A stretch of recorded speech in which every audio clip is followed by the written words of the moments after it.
So friends, thank you and welcome to all of you to this exciting meeting that we're having right now, and with an intent of helping you discover some new different insights on how to cultivate a coaching mindset. And for that, we have with us is Janet M Harvey, our distinguished guest. And Janet is a very visionary leader, is a coach, is an author, is an educator, and a speaker. So many rolled into one, I would say. Basically, she invites people to be the cause of the life that most matters to them. She's also CEO of Invite Change, a very successful coaching organization which helps organizations build coaching culture within themselves. She has trained leaders at Fortune 500 companies across 6 continents, and she has been doing this for almost 25 years now.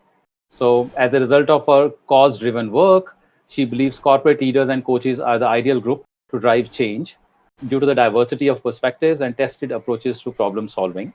I have heard many good things about her from various quarters and from various groups and so many people. So that's what prompted us to invite her to do a session with us. She's also an enterprise board director, certified mentor coach, ICF master certified coach, and an accredited coaching supervisor. So with this, I'm going to invite Janet to say a few words to our audience about herself, if I missed anything. You didn't miss anything, Inderjeet, and I think this is one of my greatest joys. People ask me an awful lot of questions about how did you get started and how have you stayed in it so long, and the truth is I don't have a job. I get to do my bliss every day. The opportunity to express through relationship, which is whether that's individuals or teams or entire organizations or our organization, Global ICF, the opportunity to cause greatness is such a privilege, and I take the responsibility associated with that with a great sense of lightness and gravity both.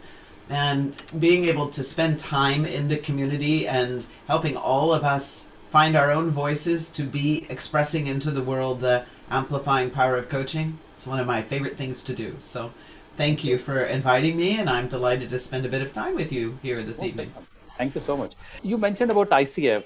Would you like to share more about that? What are you doing there? What's your role? So I currently serve as the treasurer for the ICF Thought Leadership Institute. I also sit on the Global Enterprise Board, and I'm on the finance committee and managed to seem to get myself appointed to do a number of things.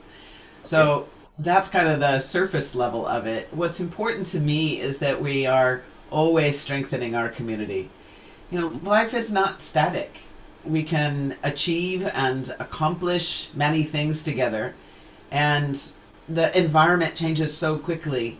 It's a practice always to stay awake and alert and conscious and deliberate about our choices. And I think that coaching development, right, as our internal capacity as practitioners positions us beautifully to meet the moment.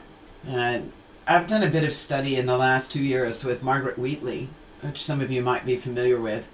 Her last book, Who Do We Choose to Be, has a tagline in it, Will we choose to be an island of sanity? And I think this is what our clients experience with us. That there is a moment to put the world on pause and all of its stress, and for many the trauma associated with the pandemic and the ripple effects of it has been very challenging to sustain attention and contribution. And I think they find a place with us in the coaching interaction over time that helps them to remember they are so much more than the circumstance that we're navigating, and come back home to a self that is grounded and centered and absolutely resourceful and capable. And to me, that's a bit of a sacred livelihood, and it is in the spotlight in these times.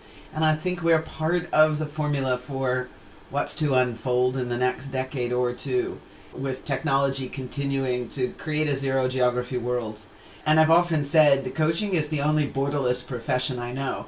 We all speak the same language, the frames of coaching everywhere you walk. And it doesn't matter what stage of development the particular region of the world is in, whether you're 1 year old as a chapter or a company, or you've been around for 27 years, like our organization has been, we have that common commitment to causing greatness, and it's wonderful.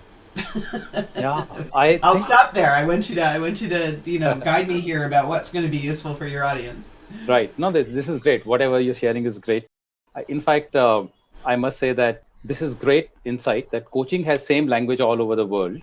So that's really powerful, and it can be a great equalizer. You go wherever, it doesn't depend upon the economic development of that area, so long as they're coaches. So it's the same language you speak everywhere. That's really powerful. I must say that. So these are the 4 topics we wanted to discuss, and then go on to Q&As. So Janet, my first question to you is about how to weave in the core coaching competencies for self and as a leader while being a coach. This is going to be a bit of personal philosophy, as well as what I witness happen as we build coaching capability, which is both mindset and skill set, in the minds and hearts of leaders that we work with, no matter what context that's true in. So an NGO, a corporate, doesn't matter. To me, the core competencies are misnamed a bit. They're not really competencies. The framework, the model, whatever language you want to use, is really about the practice of coaching. It is articulating what we discovered in the early 90s began to emerge, a different way of being with people, that through that relationship and that way of communicating, the other person could find both the self-confidence to express themselves and have a listening partner that was capable of being there 100% on their behalf. We've all heard, probably as long as you've been on the planet, you learned it from your parents. It was good manners to listen and let somebody finish their thought. And as time went on and we became adults and we went out in the world and it was about being successful and achieving, we began to position more in the expert mindset, often more about delivering information and what we'd acquired as skill and knowledge and the things we were passionate about, and a little less on the listening side. And then someday we got promoted and we were put into a position of having people working with us, and we usually don't learn to stop the expert mindset until we get some feedback that we're tough to work with, or maybe there isn't enough room for the people on the team to have their own opportunity to shine because the boss takes all of the credit. Now, I'm being simplistic on purpose because these are really simple dynamics, but they're often invisible and not spoken about until they're at such a tension, a crescendo, if you will, that a leader is failing. And we could see it so much earlier. And my experience in organizations is that we have an opportunity to work with the young leaders, those who are early on their career path, to begin to put some balance in place between the technical skills that have them be successful and the relational skills that allow for effective teaming to happen. The core competency skills in all 8 of them, including the ethics, provide, in my mind, a way to focus our attention. What do we prioritize in the way that we are constructing the partnering conversation that happens every single time we're with a client, and every time in between that you are reviewing a document and sending an email, or you've picked up the phone for a quick 5-minute conversation. Every moment we are modeling another embodiment of respect, of compassionate understanding, of challenging our assumptions and our habits, extending the invitation to be more aware in every moment. And I'm purposely using some of the core competency language here. What's different between what I've just described and the practice of professional coaching is the rigor around the contract of the relationship and the fact that we're working over time with someone. Now, if you take the metaphor of an onion, in our country anyway, probably because it takes forever for onions to get to market, usually the first 2 or 3 layers of the onion are pretty tough-skinned. They've been around for a long time. They've taken a lot of interference from the sun and the wind and the travel to get to the grocery store. And as you start to peel back the layers, you get to something a little softer, something that has a little more juice to it, until you get to right to the center of the onion, and it tastes wonderful. We say it's the sweet center. So if you take that as a metaphor, this is what the core competencies provide. How do we get to the sweet center of every person? And our job is to keep asking the questions, keep being in a state of wonder on behalf of that person, so that they for themselves, often maybe only in the shower or at night before they go to sleep, or as they're coming out of meditation in the morning, whatever their practice might be, they touch for a moment something so precious in them, and they have an experience of it, and then it gets locked away, and they go out in the world, and often it's easy to lose a connection to it. Coaching brings them back in connection with that sweet center of who they are. I often will use the phrase essence. And what I mean by essence is stripped of the convenience of personality. Yep, important to grow a healthy ego. Yep, important to grow strengths and technique. But ultimately, they can get in the way if we only operate on autopilot. And so coaching turns off the autopilot switch, and it gives a space for a client in any role they might be in, for their own self-development and self-wellness, for their leadership with their team, for their partnership with their family and their community, to remember that they're not loved for their results. They're loved for their beingness, who they are. And they have an opportunity with us in a coaching partnership to let that be seen, let it be engaged, to let it be celebrated. And when they find themselves slipping back into old habit, our neurobiology likes habits, a reminder that that's not all of who they are, and that they are seeking to fulfill a yearning in them to be the cause of their own greatness in their lives. And to me, the competencies provide us with the scaffolding for that remembrance to happen, and the integration of learning insights, session by session by session, that has clients step into the risk-taking necessary to grow their lives in the way they want to. That's really very powerful. I loved the example of onion, how we remove layers after layers from our clients and help them, go to the sweet core, as you rightly said. And that's really powerful. I'm going to ask the class, or the students over here, the participants, if they have any question on this or any comments. Janet, just one thing, like you said, that people are not loved for their results. The unfortunate part is that the way the world appraises you in the corporate world, it is a lot about the results, which is possibly the reason why people behave the way they do. Right. So let's look at this paradox, Anita, and thank you for the question. That's exactly right. We have systems in organizations that reward based on goals that are set. Think about the goal as the thing in the future. It's the finish line. We're going to run the race and cross the finish line and get a prize. Salary, bonus, new opportunities, promotions, etc. And what you'll see as you look across public companies is that we've watched an evolution in the last 25 years, at least maybe 40, of recognizing that how someone makes those achievements matters. And the people who ultimately end up in the more senior and executive roles have learned to strike this balance I was talking about. Yes, it's important to produce results, but if I do that in a way that has exclusion of other talent in the organization, I'm actually creating a disservice for the organization that I lead.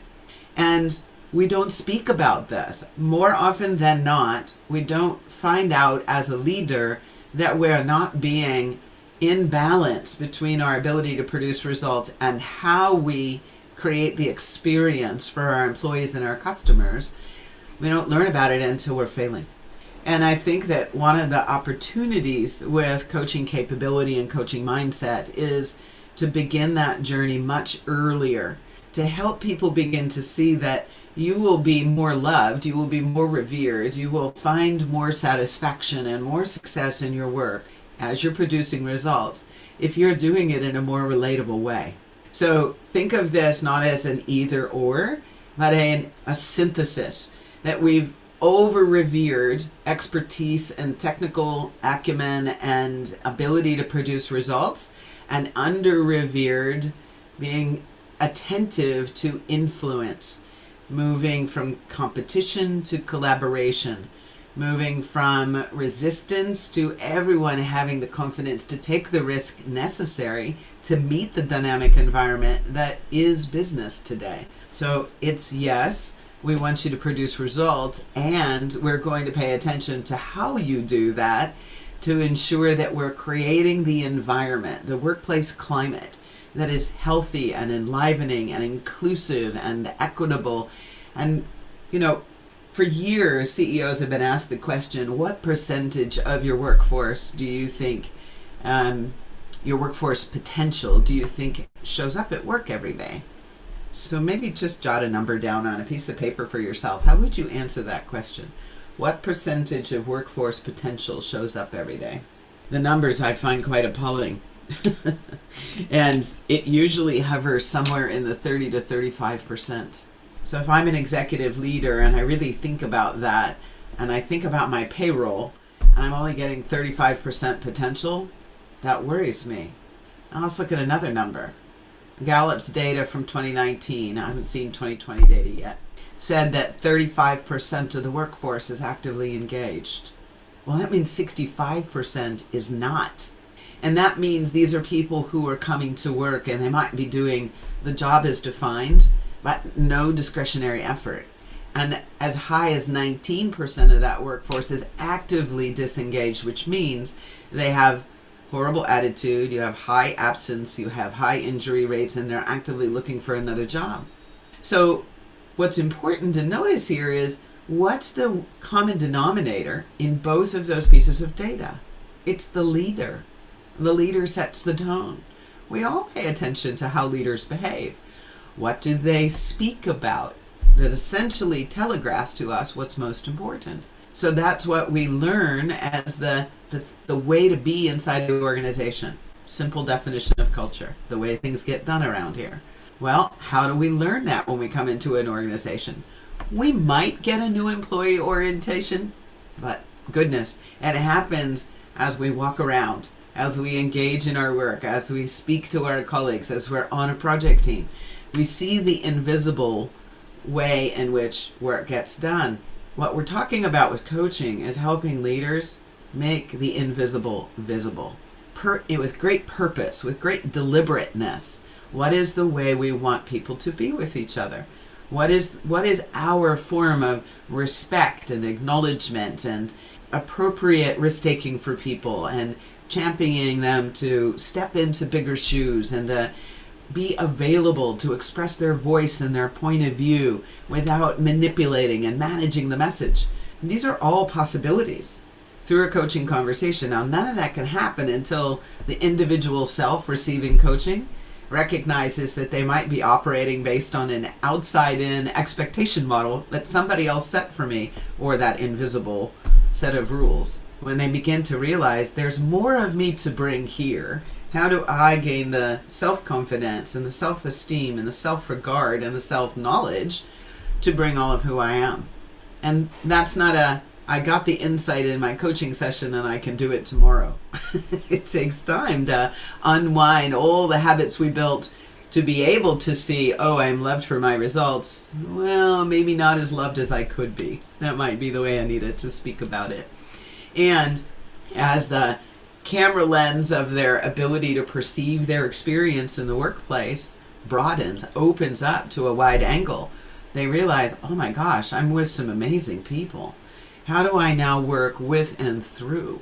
And this is the opportunity and really the promise of coaching in its way of amplifying and accelerating how organizations perform on both results and the environment. Thank you, Janet. I think it's a great idea to work with young leaders, like you said, because that will possibly take it all the way up eventually. Thank you. So I really like the answer, and the question was that working with young leaders, or any leader for that matter. My question is that in sports, even a captain has a coach, right? It is by default. But as we grow in the corporate ladder, there is nothing called a coach, because probably everybody is insecure, or they think they know it all. So where does the idea of coaching comes? Because a leader thinks he's indispensable, and most of the managers are just managing. So I have a couple of answers for you, and an invitation that's a remarkable question to ask when you are in a chemistry meeting, or maybe you're sitting down with a CHRO. You might frame it slightly differently, but what you want to discover is, what's the mindset around growth? Even this language has gotten a little bit difficult. Carol Dweck's work out of Stanford on the growth mindset has an awful lot of people thinking you either have a fixed or a growth mindset, and that's actually not what our research is talking about. We have our nature, and throughout our entire life we nurture our nature, and it grows and expands. By definition, every human being has a growth mindset. However, we can adopt filters to the way that we see the world, beliefs, values, principles, habits, and these keep us from using all of our capability. And we believe that the way we see the world is the truth, as opposed to one of many truths. That's one of the first things that coaching helps to, we loosen our grip on this need for the way we see the world to be the truth. And in an organization, more often than not, coaching was brought in, now I'm going back to the beginning, was brought in because something wasn't working.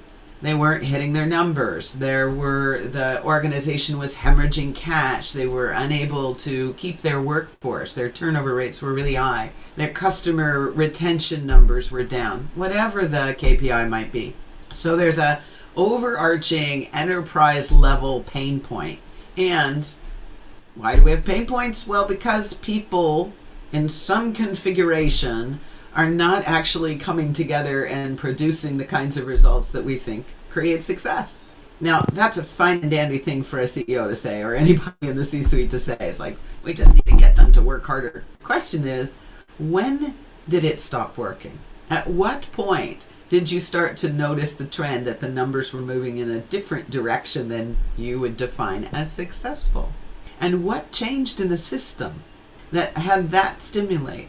What am I doing? Even in those two questions, I'm asking a leader to learn to reflect and to pay attention to the whole system, not just their individual feeling of being successful, but they're one part, and they are often an important cause or agent of people changing their behaviors, and they don't even know it's happening. So you're not going to immediately change every manager and have leaders become altruistic overnight. We must teach them how to see into their organization. And how do we do that?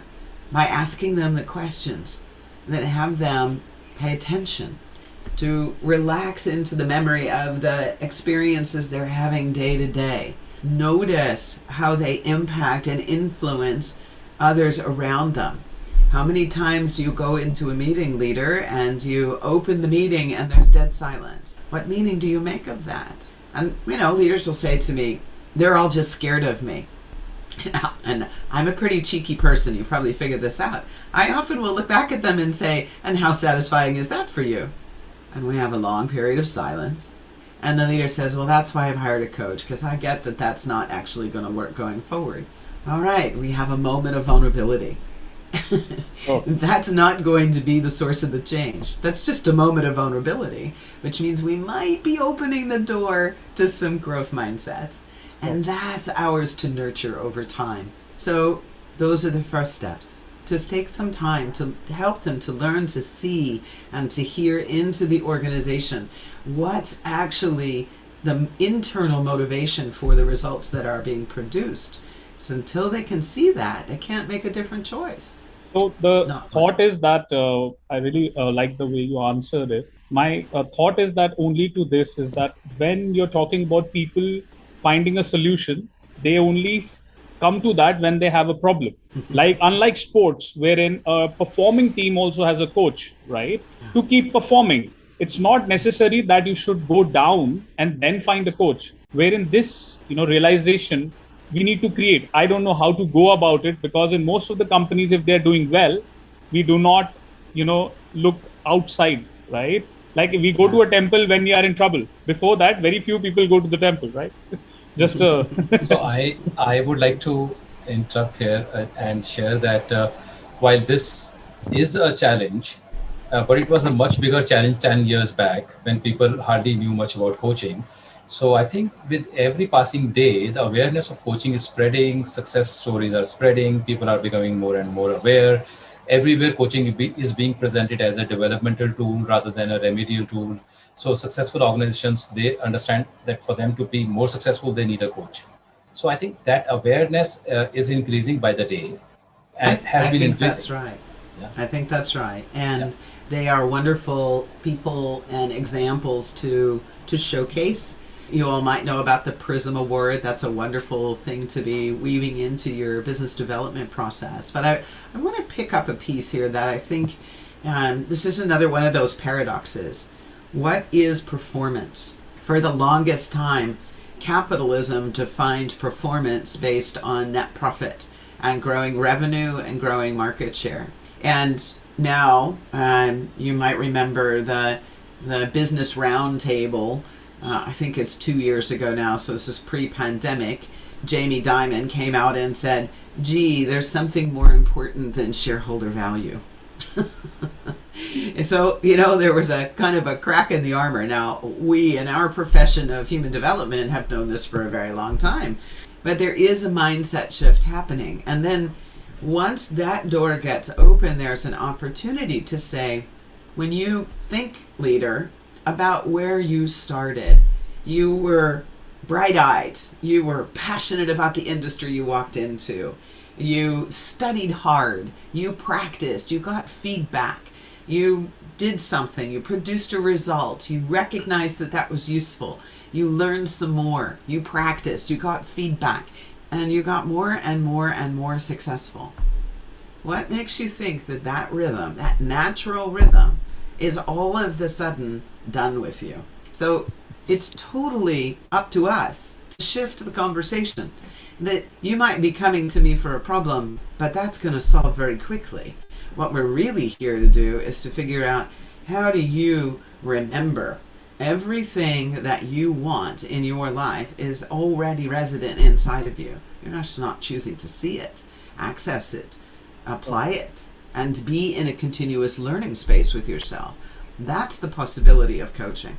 So I think we need to open the conversation up to help people see that it is, being a human being is a continuous learning and development process. Okay, Janet, I think this is very powerful, great instructions from your side, a lot of insights coming to us. All this while I've been trying to make some sense of what you said in a very different way, translating it more in the language of a coach as to what we can do going forward as coaches. So one insight that I drew out of this conversation was that as coaches, while we agree that the client would hire us for results, our focus should not be only to help the client get the results, but also on how they get them. So as coaches, that should be, this is the beginning for us as coaches to evolve as better coaches and better leaders, so that we are not only helping the client achieve their what, which is like what they want to achieve, the result, but also focus on how they do that. So that's one learning which I want to, bring attention to the class, so their awareness. Second thing that I realized also is from this conversation is that when we are selling, during our selling process, whatever selling we are doing, either we are trying to create a need for the client or explaining the client the process of coaching or the results it can bring for them. Whenever we sell the client, it is better to ask questions. So be a coach while selling as well. Yes, right? So when you ask more meaningful questions as a coach, that adds a lot of value to us, right? Yes. So this is and it gives them the experience, right? So they exactly. begin to recognize, wow, this is a different way of communicating. So take competency 3 for a moment, Inderjeet, because I think the key to artfulness as a coach is what you pay attention to.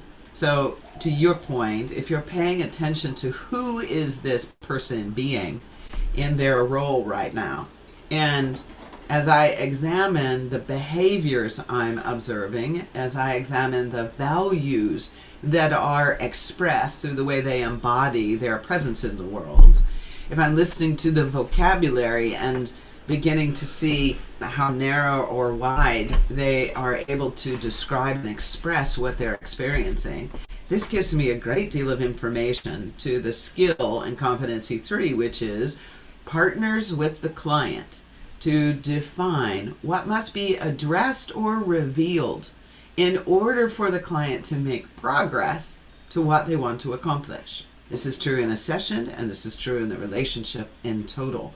And remember, your first customer is always the enterprise, and secondly, the individual within it. So what is it that needs to be addressed? This person is on a fast track to be promoted, but they're not ready yet. They have some innocence, they have some bravado, they have some fill in the blank, something that their sponsor, their boss, their CHRO thinks is a little bit green, not quite prepared. That's in that how bucket that Inderjeet is speaking to.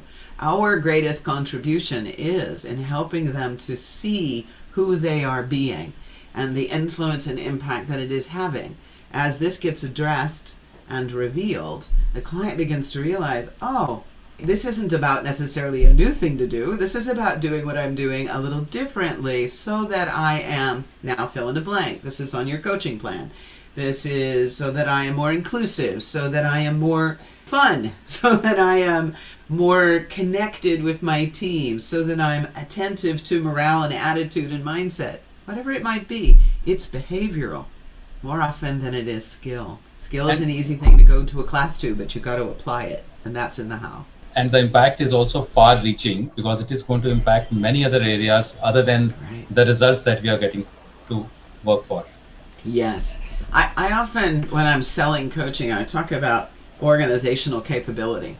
Okay, officer, when you're thinking about your strategy, which you've shared with me, and you are thinking now about your workforce, what's the gap that you perceive? What's the capability in your workforce that will be a challenge to fulfill that strategy?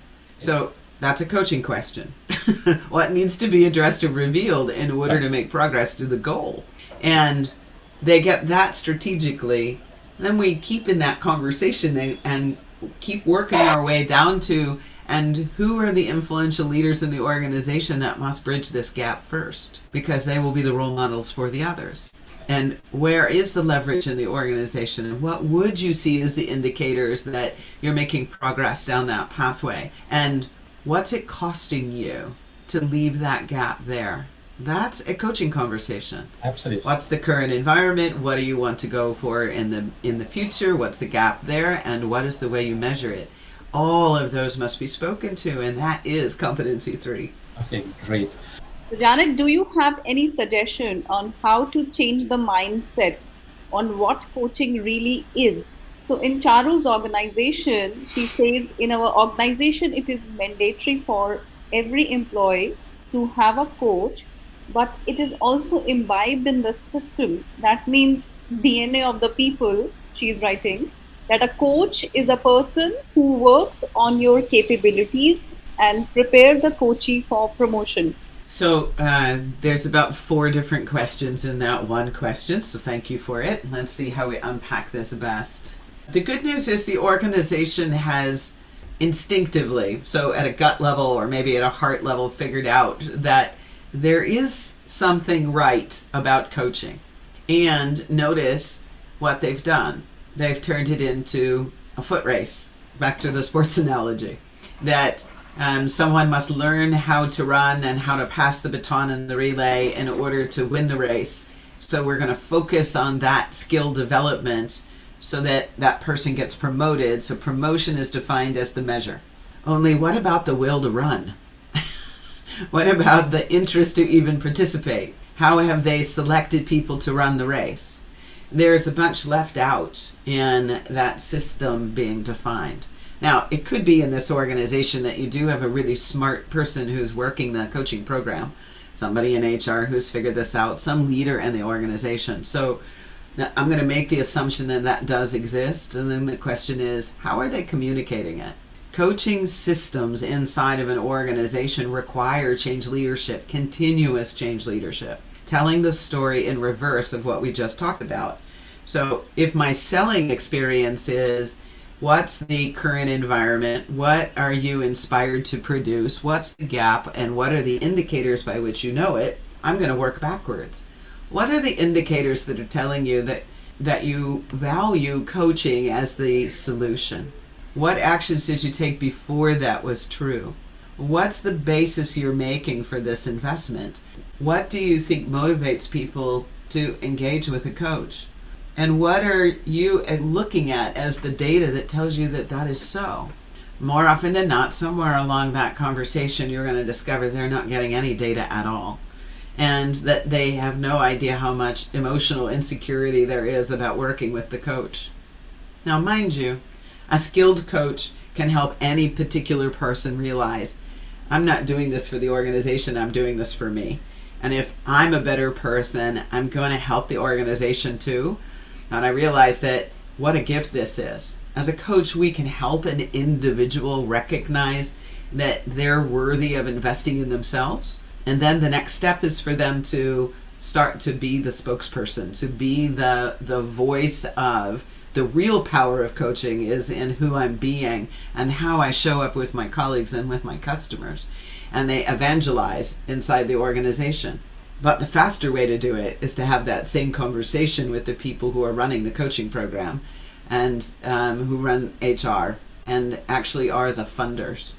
You know, the very best way to fund coaching is through the leaders who are on the front line of the organization, not from the staff side of it. Often very, very difficult. Human resource they are looking for control and repeatability, and that's not what coaching is all about. Coaching is a very unique experience for each individual. At a pattern level, we can do an awful lot to improve the application of potential inside the organization. There's this really interesting paradox in my mind. Maybe Amy Edmondson is familiar to you all. She's brought forward the notion of psychological safety. This was actually in parallel with some work that Google was doing called Project Aristotle, which was looking for what's the number one factor that has a team be high performing. Psychological safety was what came out on the other side. I want to translate those two very big words and say what we're talking about is, do I feel respected and accepted for my competence, and do I get the autonomy to use my competence, so therefore I belong here? That's what we're talking about, and that's what coaching can provide. We don't actually have that dialogue when we're setting up coaching systems and organizations. We must be courageous to crack through the attachment to more, better, faster, and recognize that humans are beings, they're not doings. That's a courageous conversation for us to have. This is really powerful, Janet. Human beings are beings, not doings. So I think it sums up everything. What I've been doing all this while as you were speaking is trying to put a structure to what you said in my language, and I'm going to repeat it maybe to help the audience here. So when it comes to any organization, they setting up any kind of a coaching intervention within their ranks and folds. So there are various steps. One of them being somebody making a decision that we need to take coaching in, right? So that's the first step anyhow, right? So these are the various steps that probably would help the whole engagement go successful in a coaching in an organization. So first is somebody makes a decision. Then somebody has to structure it, create a structure of how it is going to be implemented. And then equally important is how it is communicated to the people. For if there is a lack over there, then also it would fail. And then equally important it is that how do you create the measures of success? Do you have them set already, right? Then also important is that you highlight some success stories as you get them, to create that kind of interest from others who are keen. So these are some of the things that I took away as my learnings from what you just shared, Janet. And of course, that's really great. So Janet, I'm going to take this opportunity to move on and ask you the next question. We have little time left. Are you okay to extend this by 15 odd minutes? Do you have on your hand? Yeah, I can do that. Okay, excellent. So then let's go on and let me ask you the next question. How do the updated core coaching competencies pan out for the mindset and skill set of a professional coach? So I've had the great privilege to work on the core competencies for a very long time. And we did the first, now I've got my ICF hat on for the moment, while on the credentialing committee. We did the first job analysis on the core competencies in 2008. And it was very heartwarming that coaches responded, yes, this is what I'm doing in the coaching. And yet we also knew that there was more coaches were doing than was articulated in the competencies themselves. And so the work since 2008, which was the first job analysis on competencies that were originally written in 1997. So just to give everybody a little bit of a history lessons, ICF starts in 95. It was a combination of a number of associations in North America. EMCC in Europe starts in 1995 as well. And both organizations grow in parallel, one a little bit more on human potential, North America, one a little bit more on organizational performance, Europe. And they then start to cross at about 2000, 2001, and both organizations have built competencies. They've started to recognize organizations like ours, Inderjeet, yours and mine, who are transferring the skill, which is really at the roots of everything, right? We get a person at the very beginning of the journey, and what you learn in your coach training sets you on a trajectory for a lifelong process of learning. And the competencies are just the scaffolding, as I said. There's so much more to the relationships that we build for the purpose of human development. And the new competency model recognized some of this. Everything that was in the original 11 is embodied in the 8. So we didn't lose anything. What we did was clean it up. The language is cleaner and clearer. And there is less redundancy. There is the addition of embodies a coaching mindset. So this is very important because it's a recognition of how important the individual who is the practitioner is to the process. Who I'm being, what my mindset is, how I prepare, how I take care of my own well-being so that I can be an open, transparent, available vessel for the person I'm working with, or persons in the case of teaming. So the embodiment of the coaching mindset is a little bit of a misnomer. I wish they might have named it slightly differently. But as you look at the skills, you recognize this is about attending to our being and our professionalism and our way of expressing. The other thing that was new is there are 5 skills. They are in competency 1, 2, 4, and 6. And they are addressing the importance for us as practitioners to be sensitive to be curious about, to be paying attention to be discerning. These are all the verbs.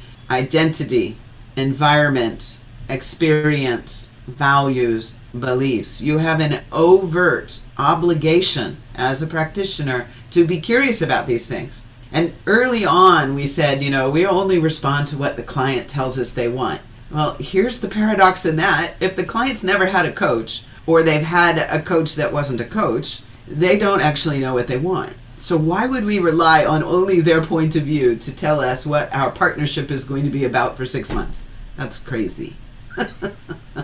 So what's important here to realize is that you have an obligation, you have a responsibility to be in wonder about who is this person in front of me. You can't know them from the outside in. You have to get them to speak to you about who they are, what's moving in their life, what is in their cultural history that has shaped the way they see the world. What are they wondering about? What are they wanting and yearning and longing for? And what do they see as what's in their way? These are questions to get answered and to keep asking every step. And those skills in the new competency model provide a bit of a roadmap for doing that. Excellent. And I think all these things, that examples you took, the various skills in all these 3 or 4, 5 competencies that you mentioned, talking about the identity, the values, the perceptions, the behaviors, habits of the clients, that really points to what we spoke about earlier as to not only the results, but how do they get the results? right? So it's actually leading us there, right? So Yeah. part of cultivating a coaching mindset is being mindful of how we can help our client look at the who of them, as we call in our coaching jargon, or how they do what they do. Right. Excellent. That's right. And one more piece, Inderjeet, that I think super important is helping them to see. If we can help them to open the perceiving, which is not just the visual, it's the hearing, it's the kinesthetic, it's the intuitive, it's the sentience, the sixth sense. Leaders know when something's not working. They don't often say it out loud.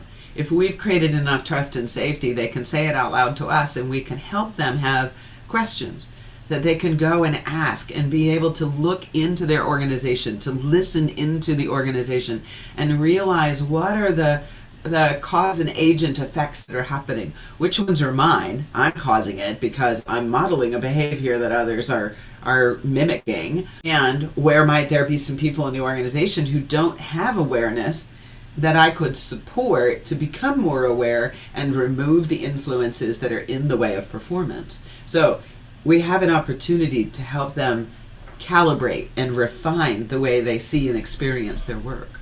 Thank you so much. That's really powerful.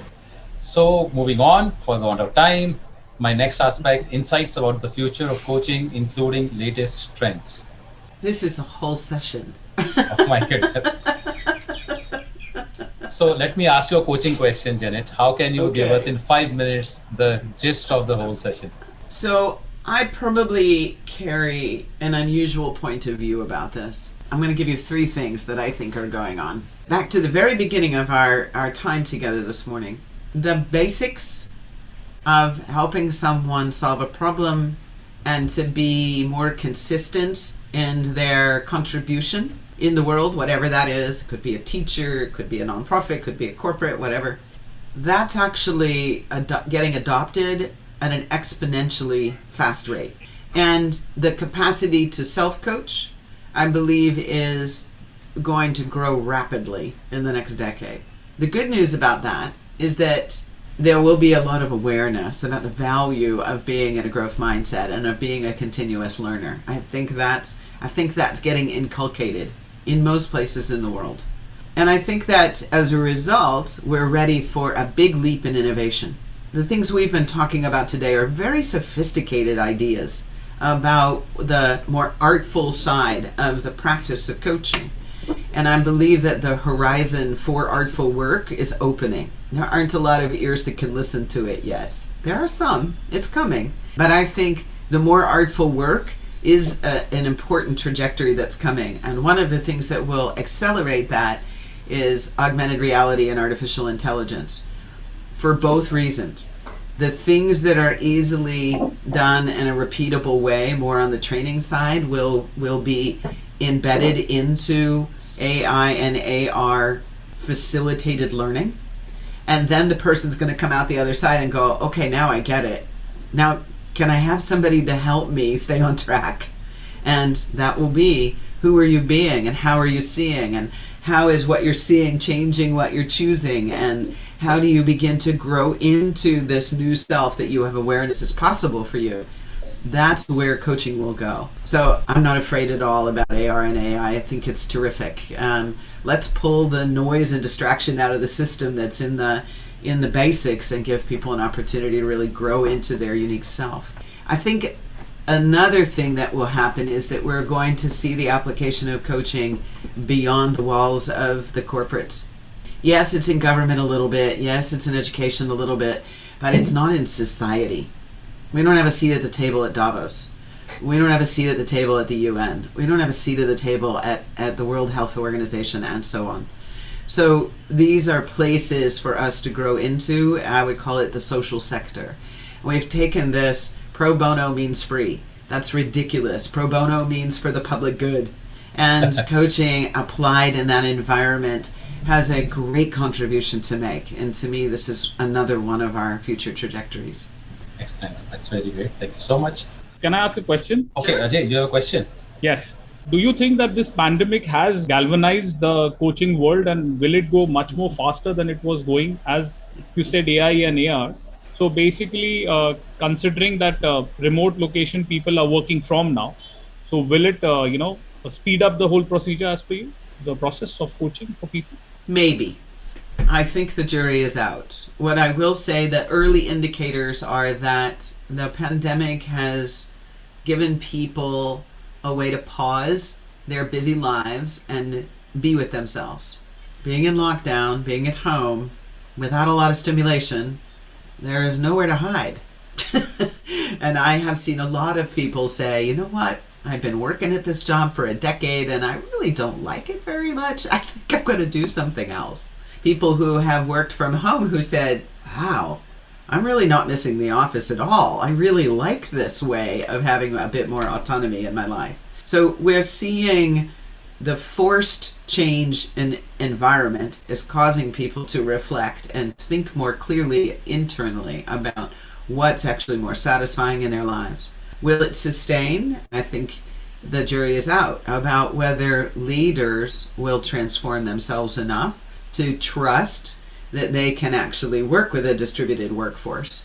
And some people who are working from home are demonstrating higher productivity. Others are demonstrating lower productivity. Moral to the story, everybody is different. Find the rhythm that works. Can you live in the diversity of those different mediums? That's a learning curve, and it will depend on whether or not we have patience for how we restore well-being, if you will, financially and emotionally inside of organizations. We have a big dilemma in America. We have people who won't go back to work because they don't think the workplace is safe. And we have to overcome this. So those to me are temporary indicators. I think the longer term piece is that it has opened the doorway to want to be a learner. And I think in that way, it will accelerate adoption of coaching.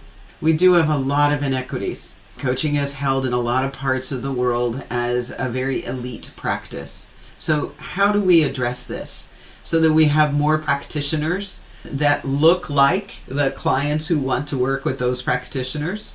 We've got a lot of work to do in the coach training side of the world, and we have a lot of work to do in leaders understanding that this is about creating a new way of being as humans together. It's not just an intervention for you to make more money. And I think that's several decades long trajectory. Thank you so much. That was quite insightful. Thank you. Janet, sorry, I'm making you speak and speak and speak. It's all right. No worries. Yeah, so, do you want me to speak to this slide? Yes. Yeah. So this is really just a simple gift to you. I wanted to give you something, this slide and the next one, and we don't need to walk through them immensely. I want to encourage you to practice with an inquiry question, which I'm going to put into the chat pod. This is an inquiry question that I spend at least a week a quarter in my own contemplation and journaling time. What's in the way of living fully potent today?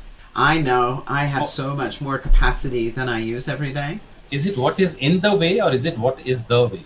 Oh, what is in the way? In Sorry. the way. Okay. So to me, the question takes me into a space where I'm wanting to evoke a level of self-resonance. I connect to something deeply interior. I listen to what my soul is speaking to me. That often gets into my journal. Question is, does it get out of my journal and into my practices? That's a little trickier. So these are 3 things that I do for myself, and they are also things that I give to all of my clients at every level of an organization. And I call it the ABCs to evoke self-resonance. So artful pause, meaning when I pause, what am I allowing my attention to go to? Pleasure or pain? What am I experiencing in this moment? Where does it live on that spectrum of pleasure to pain? And then I'm listening to say, did that happen? Is this experience happening because of a habit or a preference I have? Or did I make a conscious choice to produce this experience? And therefore, was it inside out or outside in? Even just this first step of artful pause strengthens my muscle for self-reflection. How am I part cause or agent of the experience I'm having today? And then breathing into the heart. If you're not familiar with the Heart Math Institute, there's a wonderful body of tools and readings and things to explore there. But this is the opportunity to remember in your whole body what it feels like to have a blissful, ecstatic experience. The first time I did a Vipassana, a 10-day silent retreat, was like, oh, this is a whole other level of exploration interiorly, what it can open up for me. My positive memories tend to be more out in nature. There's one in particular that I can, if I'm having a stressful day, I can take 60 seconds, soften my eyes, and bring that memory into my mind's eye. And through the breath, I can relive the experience. And what they've shown at the HeartMath Institute is that memory and the breath can immediately adjust the parasympathetic system. And the cortisol that's flooding my brain because I'm feeling stressed out drops back into the body, and it resettles itself. This is what we do with a child. We put them, when they're having a tantrum, we give them no stimulation, maybe turn them towards a blank wall, and give them 8 seconds. And they stop crying. Now we can have a conversation with them. We never lose that dynamic. That's up to us to learn to manage as an adult. And I find centering and gratitude so very important. A colleague of mine, you all might have met or have seen his books, Mark Thompson. He gave me a new one to add to the list that I haven't gotten quite to yet, which is, at the end of the day, make on a piece of paper, draw a line in the center. On the left-hand side, identify 3 things you produced today that you found really wonderful, and you're feeling gratitude that you had the opportunity to produce those 3 things. And on the other side of the line, write down the name of 3 people that you have gratitude for being in your life. After about a week of doing this practice, I started to realize there was a connection between those 2 things. So the moral to the story is, pay attention to the company you keep. Are you being with the people that lift you up and that you are reciprocally lifting up too? To me, that's the secret to feeling great satisfaction and joy and quality in our lives. Wonderful. So much of learning here. Powerful. As you rightly said, self-coaching is going to be the trend, and this is a very powerful way of self-coaching. I must say that. Excellent. So, shall we move on to the next screen? Sure. There we go. So these are inquiry questions that, in addition to the one that I gave you, that is a possibility. And what I'm offering with these 3 is for you to see what your pathway is to more artful work. The very best coaching is in a not knowing space. In other words, the client doesn't know where we're going, and I have no idea where we're going. And it's through our dialogue that something emerges. And one of the things that I think is so tricky about this is that we see in the literature that being self-focused is part of the problem, that we've gotten into this mess as a world because people are in self-interest. And the truth is, until we can actually know ourselves well, we don't stop trying to project out onto the world that we matter, that we're worthy, that we have something useful to contribute. Who cares? That's not what being a human being is all about.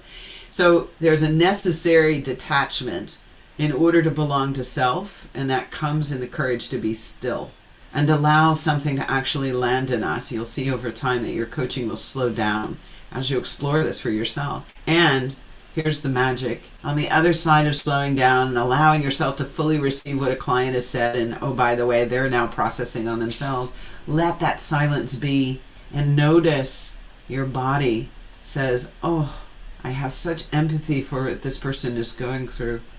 Stay still another 3 seconds or more, and then allow the curiosity to emerge from the experience you're having of the client, not what they said. That's what I'm talking about there.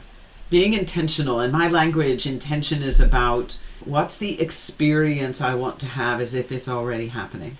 In other words, the difference between intention and goal is the intention is lived and breathed every moment, and the goal is in the future. It's a destination. Keep setting goals. Those are useful. But the reason most people miss the goal is that they only focus there in the future, and they forget about what's going on right now in this moment, and the next moment, and the next moment, and the next moment. To be perceiving the ripples in my life, being aware and alert, because my intention is I live with vitality and generosity that opens possibility in my sight every moment. That's an intention that I have. And when I am paying attention to making choices that let me live in my vitality and generosity, I have everything come into my awareness necessary to make progress to that goal, often a whole lot faster. So perceiving the ripples in my life, being evocative in our focus before informational, letting the sentience, the sense we have of the client inform the curiosity that brings the intellectual knowing forward, not the other way around. And then, of course, what choices and actions empower your full potency. So I don't know how you all learn about working with inquiry. There are many, many ways. Not everybody's a journal writer. Meditation's a good way to do it. I do it walking in nature. Oftentimes I'm down in the garden pulling weeds, and I realize that something I've been noodling on for a very long time, all of a sudden I go, oh, that's it. I have that eureka moment because I've let go of trying to study it and allow the sentience to come in. So there you go. Excellent. Those 2 slides are my gift to you. Have fun exploring. Thank you so much. This was really powerful. And as we close, I just want to let the audience know that Janet has recently come out with a book. Janet, would you like to share more about that? Sure. So this book tour is for chapters. I'm also doing it for companies as well. So maybe this will be a place to come back to. I wrote a book called Invite Change, Lessons from 2020, the Year of No Return. And this was something that we hosted a conference on social progress last year in September. And July 27th, the conference team said to me, Janet, you really should have a book. We really want to announce a book at conference. And I said, you're crazy. It's July 27th. Well, they managed to clear my schedule, and I wrote the first 25,000 words in 2 weeks and sent it off to the editor. I wrote the next 25,000 words in the next 2 weeks. Wow. And we did announce the book at conference, and it actually published in December. Excellent. It's a book that really captures what I would say my philosophy is, my philosophy on life, my philosophy on leadership, my philosophy on coaching, and the intersections of leading and coaching a well-lived life. It's chock full of ideas and reflection questions and techniques and research and a bit of my point of view. and I am actually, a couple of you said that you've been watching I do a broadcast weekly at 11 a.m. US and 15 minutes, and it's also, they're all recorded so you can go back and listen to the rest of them. We're taking it chapter by chapter each month, so we're in chapter 4 right now. You're not too far behind. If you wanted to, you can get the book in audio format, and I got to read it, which was very fun, ebook format, paper book format, or hardback format, and it just won a Nautilus Book Award, which is Nautilus is for better books for a better world, which I'm just so honored by. And lots of places to get the book, and sure. We'll be working through it through the end of the year. So see ya on Facebook or LinkedIn. Thank you so much, Janet. And it was just a pleasure. We are still over the time by 21 minutes. And thank you for extending this session for us. I think each one of us are going back enriched as leaders, as coaches, and more importantly, as human beings. So I'm sure you have added a lot of value. If adding value to people's life is your purpose, then it has definitely been met today. I must say that. Thank you so much. Thank you. I would like to read a few comments as a sure. dedication to Janet from our coaches. So these are our collective feelings. Sure, go ahead. So Janet, you rock. What a great perspective, great insights. Janet, from your experience, absolutely amazing conversation, truly great insight, very much appreciated, and lot more. So I've just put in a few of them. Thank you, Janet, for great insight. Thank you so much. Promo team, excellent communication, choice of word. Thanks, Janet. And was wonderful. It has been such a new insight, and it was a great meetup for everyone. And I hope, Janet, that you really enjoyed being with us today. My pleasure. Please feel free to stay in touch. Connect with me on LinkedIn, and we are a borderless community. So absolutely, I'm in yours, and you are in mine now. Excellent. Thank you so much, friends. It was pleasure meeting all of you together. I've been smiling, and my face it's going to ache today over here, right? After so long, I've smiled so much. It was wonderful connecting with each one of you once again. Thank you so much. Thank you. Thank you. Thank you Janet, so much. Thank you. All the best. Thank you, very Inderjeet. much.